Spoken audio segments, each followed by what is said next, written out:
Vision ബോർഡിനെ കുറിച്ച് അറിയാത്തവരാരുമില്ല. Vision board നല്ലതല്ല എന്നുള്ള അഭിപ്രായമുള്ളവരുമില്ല. എല്ലാവർക്കും അറിയാം വിഷൻ ബോർഡ് ഏറ്റവും ബെസ്റ്റ് ആണെന്ന്.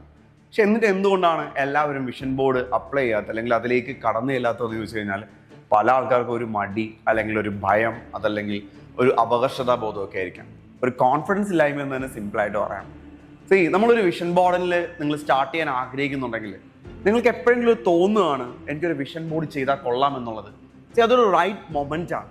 എന്താണ് റൈറ്റ് മൊമെന്റ് എന്നറിയോ? നിങ്ങളുടെ ജീവിതത്തിന് ഒരു ലെവലിൽ നിന്ന് അടുത്ത ലെവലിലേക്ക് മാറ്റാനുള്ള നിങ്ങളുടെ ഉള്ളിലുള്ള ഒരു ആഗ്രഹം, നിങ്ങൾക്ക് കിട്ടുന്ന ഒരു പുഷാണ് നിങ്ങളെ കൊണ്ട് അങ്ങനെ ചിന്തിപ്പിക്കുന്നത്. അങ്ങനെ ഒരു ചിന്ത നിങ്ങളിൽ ഉണ്ടായാൽ ഏതെങ്കിലും മൊമെന്റിൽ എവിടെയെങ്കിലും വെച്ച് നിങ്ങൾക്ക് അങ്ങനെ ഒരു സ്പാർക്ക് കണക്ട് ആയാൽ ഓർത്തോ മക്കളെ, this is the right moment. ആ മൊമെന്റ് ആണ്. അവിടെ നിന്ന് കയറി പിടിച്ചോണം. പിന്നീട് ചെയ്യണ്ടേ, ചെയ്താൽ ശരിയാവുമോ, അല്ലെങ്കിൽ എന്റെ വിഷൻ ബോർഡ് കറക്റ്റ് ആവുമോ എന്നൊക്കെ ചിന്തിച്ചുകൊണ്ടിരുന്നു കഴിഞ്ഞാൽ ഒന്നും ഇവിടെ നടക്കാൻ പോകുന്നില്ല.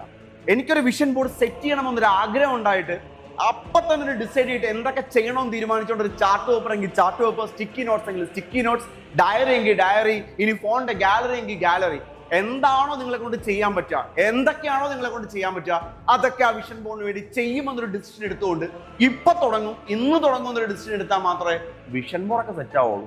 അല്ലെങ്കിൽ നാളെ സെറ്റ് ചെയ്യാം, മറ്റന്നാൾ സെറ്റ് ചെയ്യാം, അല്ലെങ്കിൽ നല്ലൊരു മൊമെന്റ് വരട്ടെ, മഴ മാറട്ടെ, വെയിൽ മാറട്ടെ എന്നൊക്കെ പറഞ്ഞിരുന്ന് നാളെ നീളെ എന്നായി പോകും.